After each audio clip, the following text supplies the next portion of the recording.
Salam, selamat pagi.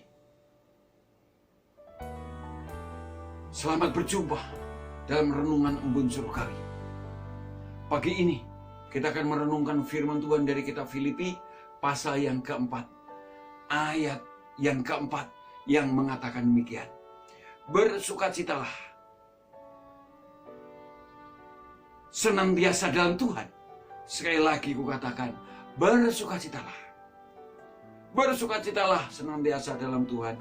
Sekali lagi kukatakan, bersukacitalah.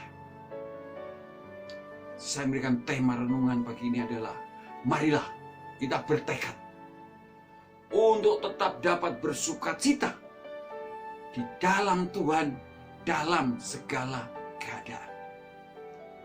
Bapak Ibu Saudara yang dikasihi Tuhan, sesungguhnya sukacita adalah tema surat Paulus kepada orang Filipi ini. Temanya adalah sukacita atau bersukacita. Karena apa? Karena di dalam kitab Filipi ini ada kata sukacita, bersukacita sampai 16 kali. Walaupun sesungguhnya hanya 4 pasal saja, tetapi ada 16 kali Paulus berkata tentang sukacita ini. Bahkan tentang bersukacita ini, pertama-tama Paulus berkata kepada orang Filipi, kamu harus bersukacita bersama aku. Filipi pasal 2 ayat 18. Kamu harus bersukacita bersama aku. Kemudian yang kedua, di dalam kitab Filipi pasal 3 ayat 1a, dia berkata, bersukacitalah di dalam Tuhan. Dan yang ketiga kali dikatakan dalam Filipi pasal 4 ayat 4 yang sudah kita baca tadi, yaitu bersukacitalah senantiasa di dalam Tuhan. Bapak Ibu Saudara yang dikasihi Tuhan, mengapa Paulus begitu menggebu-gebu, begitu punya kerinduan yang sangat kuat supaya jemaat di Filipi itu betul-betul memiliki kehidupan yang penuh dengan sukacita? Bersukacita dengan Paulus, bersukacita di dalam Tuhan, dan bahkan bersukacita senantiasa, artinya bersukacita di dalam segala keadaan. Memang ini berlatar belakang bahwa gereja ini adalah gereja di Eropa yang pertama kali didirikan oleh Tuhan melalui Rasul Paulus, yaitu di kota Filipi ini. Ini yang pertama kali. Maka itu yang membuat Paulus bersukacita dan ingin supaya gereja itu juga bersukacita. Tapi lebih daripada itu, karena Paulus punya keyakinan bahwa sukacita di dalam Tuhan itu adalah buah Roh Kudus. Terus sebabnya Rasul Paulus berkata kepada orang-orang Korintus dalam 1 Korintus pasal 6, dia mengatakan 19 dan 20, dia mengatakan, tidak tahukah kamu bahwa tubuhmu adalah bait Roh Kudus? Wow, luar biasa. Bait Roh Kudus. Itulah sebabnya ada bait Roh Kudus, ada buah Roh Kudus, seperti yang dikatakan oleh Rasul Paulus kepada orang Galatia. Dia mengatakan dalam Galatia pasal 5 ayat 22, buah roh ialah kasih, sukacita, damai sejahtera, kebaikan, kemurahan, dan seterusnya.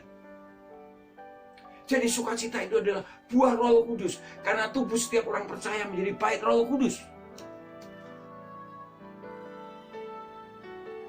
Maka orang yang di dalam Kristus pasti seharusnya memiliki sukacita dalam Tuhan dalam segala keadaan. Dan juga alasan yang ketiga, bahwa supaya orang-orang Filipi juga tetap bersukacita senantiasa di dalam Tuhan. Karena sesungguhnya kehidupan orang percaya itu secara detail ada dalam kawasan Allah, ada dalam cengkraman Allah.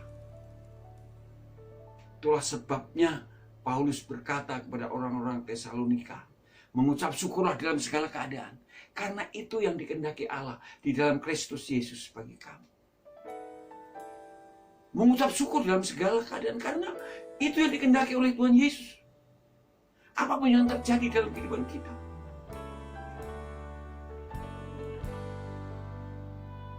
wow, luar biasa saudara.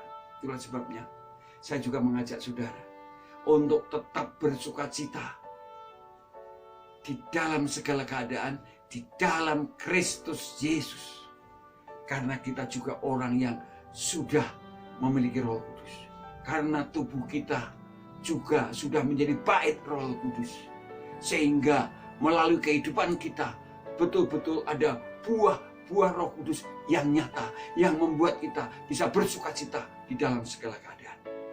Dan yang kedua, bahwa hidup kita ada dalam kendali Allah. Hidup kita ada dalam genggaman Allah. Seperti yang dikatakan oleh Tuhan Yesus di dalam Injil Yohanes pasal 10 ayat 28. Dia berkata kepada orang-orang yang sudah mengikut Yesus. Dia berkata begini, Aku memberikan hidup yang kekal kepada mereka. Dan mereka pasti tidak akan binasa sampai selama-lamanya. Dan seorang pun tidak akan merebut mereka dari tangannya. Amin. Selamat pagi. Selamat berkarya. Kiranya firman Allah sungguh memberkati kita semua.